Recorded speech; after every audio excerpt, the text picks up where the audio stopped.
Hi, my name is Jake. I am the snare section leader at IUP, and we're just going to go over some of the basics of what we do around here. And hopefully, you can take just one or two things from this video and apply it to your playing. Um, this video might be a little overwhelming to you, or it might even be a little bit underwhelming to you, but we're just going to take everything that we do and go over it in the most basic way we can so that anybody from any playing level could get it. So, the first thing we need to talk about doesn't involve drumming, actually. It's marching. We're going to learn to mark time. Now, when you mark time in high school, it's pretty often that you will mark time with your feet parallel to each other. We do things a little bit differently. We will give our feet, separate our toes just slightly so that your feet are at an angle. And when you mark time, you're going to lift your entire foot up off the ground and put it on the ground as the beat occurs. So we start marking time a measure before we start playing. So if someone is tapping off, it's going to go 1, 2, and then 1, 2, 3, 4, and then you play. One more time. 1, 2, left, right, left, right. We always start on our left. More things like posture are super important, but they're not things we really need to cover right now. We need to focus on holding sticks. So if you split the stick up into thirds, 1, 2, 3, with your right hand, this grip is going to start on that bottom third. You're going to pinch that like you would take a pinch of salt when you're cooking, and you're going to bring this up so that this part of your thumb touches this part of your hand, like this. Notice there's no gap in between here. There's no space. We just want this crack. And you're just going to take all your fingers and relaxed, just wrap them around the stick. It doesn't need to be crazy tight or anything. Just enough so the stick doesn't fly away. You don't necessarily need to have these finger pads on the stick at all times, but what does need to happen is this part of your finger needs to stay in contact with the stick, because if not, you're going to get something like this, and you're not going to be able to use all the power of these fingers. These are very powerful fingers, and you want them when you're playing super fast to be able to operate correctly. Your left hand is just a little bit different. You're going to count to 2 with your left hand. 1, 2, or make a little bunny. And you're going to relax these fingers just a little bit, open them up, and the stick, turn your hand around, the stick is going to go in between your thumb and finger like this and rest on this ring finger right here. Not on the middle section, but on the last knuckle. And this is going to give you a surface that you can use to lift the stick. This part right here is where all the action happens. You want to make sure that the stick's not going to fly out of your hand, but this is your fulcrum. This is that same twisting point that you have right here with this stick, is right here. So you're going to wrap your fingers around the stick with your ring finger in contact. All fingers should be in contact with the stick besides the pinky. But you don't need to squeeze anything.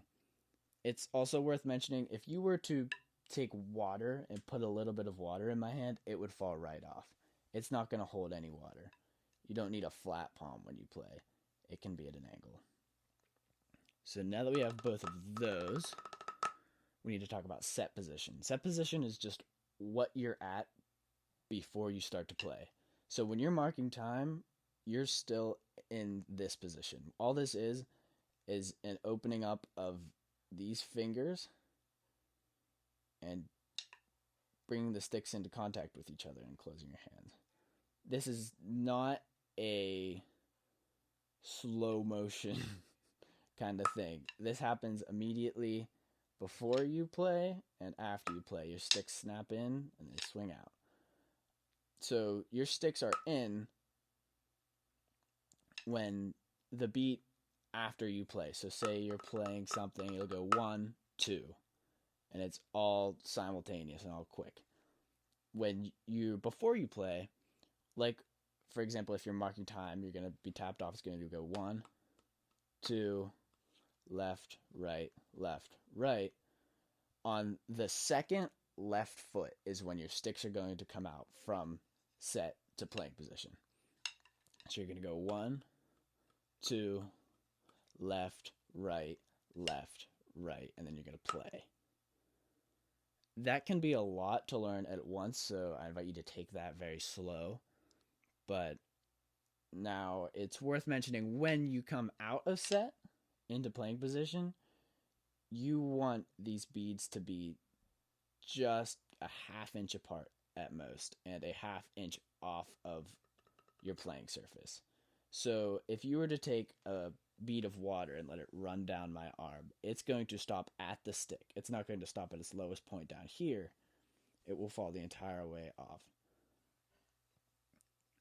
And when you play, you don't need to be concerned about when you lift the stick up. You need to be concerned about when you put the stick down.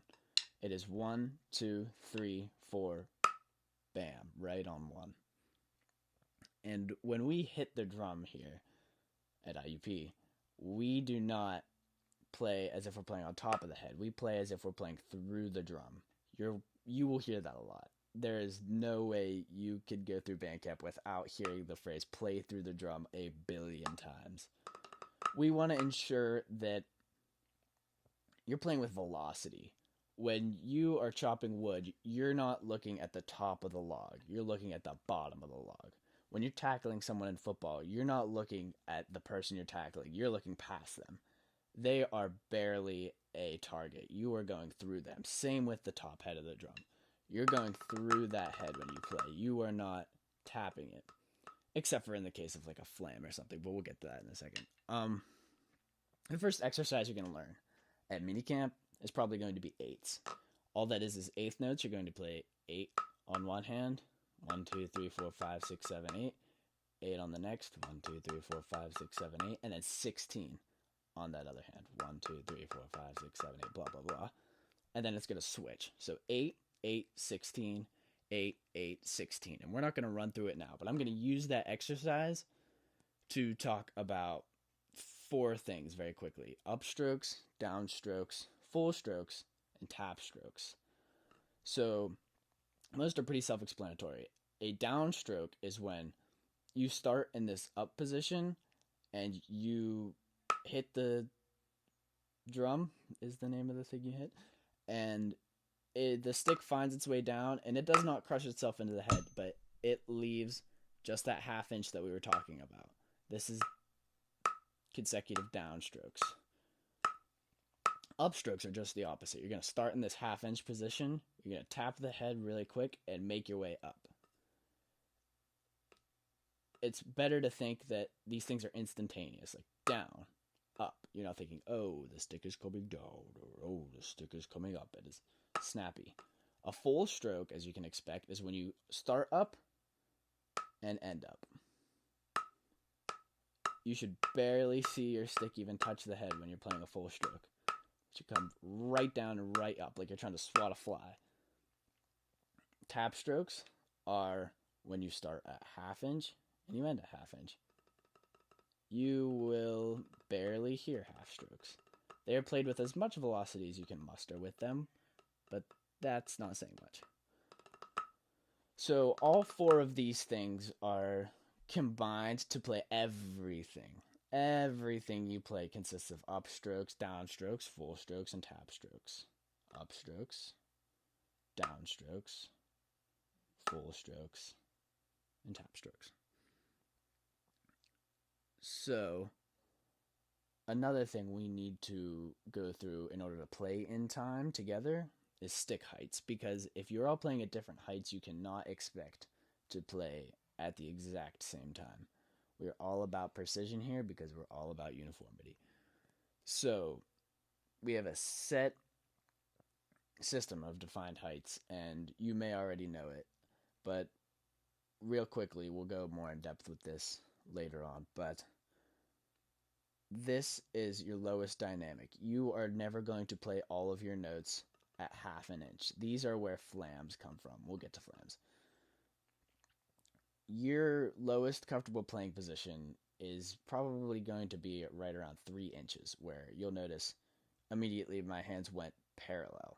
Everything is parallel. This is where you go when you're set. This is 3 inches. 3 inches is a quiet dynamic. Sometimes these dynamics can be fluid. You're not always going to hear piano defined as 3 inches, but when we are playing, rest assured, there will be a defined height that we are all playing at. So 3 is parallel. And the next easiest thing to mark is to take your stick, bring it to a 45-degree angle on both sides. This is 9 inches. 9 inches is just above your normal playing dynamic. And halfway between 9 and 3 is 6 inches. 6 inches is just going to be just below your normal playing dynamic, or maybe your normal playing dynamic. So 3 parallel, 9 is at a 45-degree angle, 6 is right in between, and then the next easiest marker is a full stroke. A full stroke is technically around 15 inches, and that is when your sticks are coming from straight up and down. Halfway between 9, which remember was 45, and 15 is 12. 12 and 6 will be difficult to remember at first, so it's a good idea to get comfortable playing 8s at 1/2 inch if you're feeling crazy, but 6 inches, that's not 8s, I'm sorry. 6 inches, 3 inches,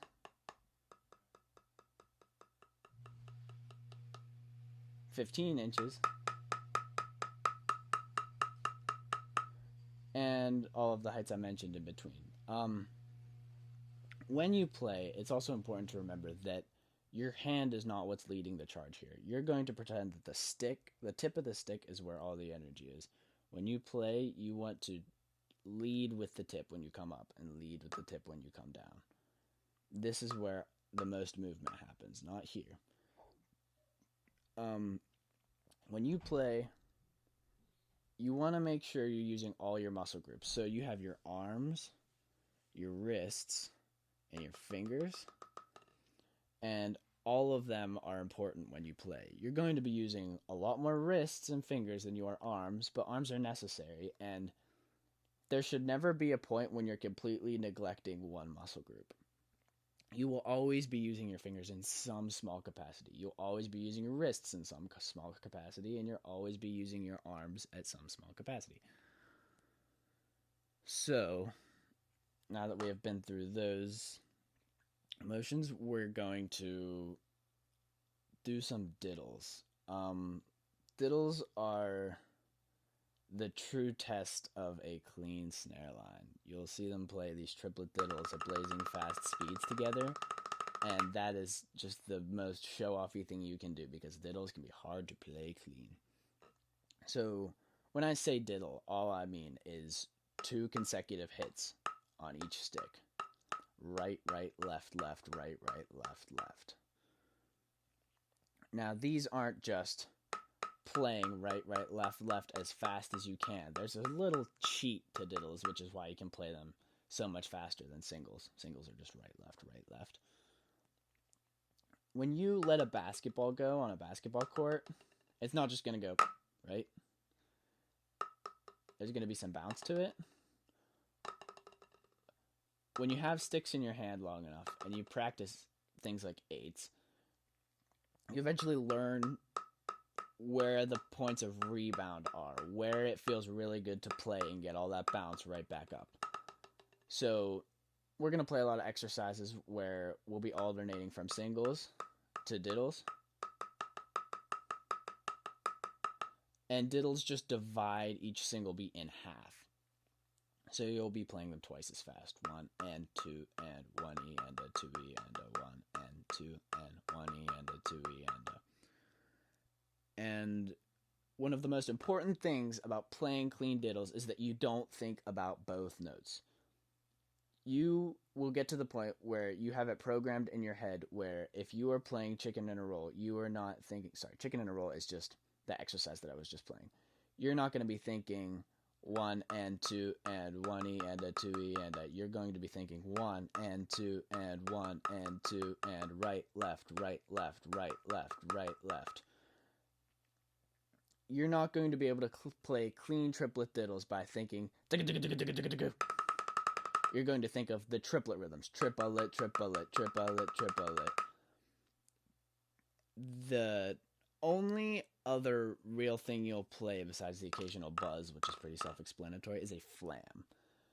So we talked about downstrokes, upstrokes, full strokes, and tab strokes. Flams are a silly little combination of those. So the one hand is going to be playing just a little tiny tap stroke, and the other hand will be playing a full stroke or upstroke or downstroke, depending on the context, at a defined height. But when you play flams, it is always reasonable to assume that the grace note is at half an inch, barely coming off the head. You don't really need to bring your sticks up to play flams. Now, if right hand flam starts with your right hand up and your left hand down, both strike at points where it's just a little bit offset. You're not playing a double stop. You're not playing a double stop where your sticks are 2 different heights. You're playing a flam. Kind of like the F and L in the word flam. Flam. You don't say fam. You don't say falam. It's flam. Fla, fla, fla. Now singles, diddles, and flams they are what make up everything we play. The craziest hybrid rudiments you can think of, the craziest, choppiest thing you can think of, probably consists of a combination of singles, diddles, and flams. Now, that is most of it. That is all of the technical stuff you need to know. But the biggest thing you need to know, in my opinion, is that you need to learn how to practice. They say practice makes perfect. Practice does not make perfect. Perfect practice. Perfect tongue twister. Perfect practice makes perfect. So when you're playing, you want to make sure you're playing right. Take things slow. There's a reason in middle school you start playing at 60 BPM. It's so that you can think about everything you're doing. That's what you should be doing this summer. Everything you're doing, take it slow. Think about every move you need to make. Those upstrokes, those full strokes, those tap strokes and downstrokes. Diddles, flams. When you're learning a new passage of music, you're not going to just read it and play it. You're going to think, okay, right hand flam, left hand diddle. Upstroke so that I can get it down fast. Right hand accent. All these tiny combinations make up a language, just how the letters of the alphabet make up the English language does. Another thing is we here have a certain aggression when we play. When I say aggression, I'm not talking raw, angsty, middle school 5th grader hitting a drum aggression. I'm talking we are part of a college drum line. We know how to hit a drum type of aggression. This is a quiet aggression. This is looking straight forward when you play. This is marking time when you play all the time. This is constantly, even when you're playing a passage you've played through 4 billion times, you're thinking about how your hands look, how your posture is. It's about intensity and consistency. Consistency is key, and the only way you can get consistent was with practice. And I think that's about it. Happy practicing.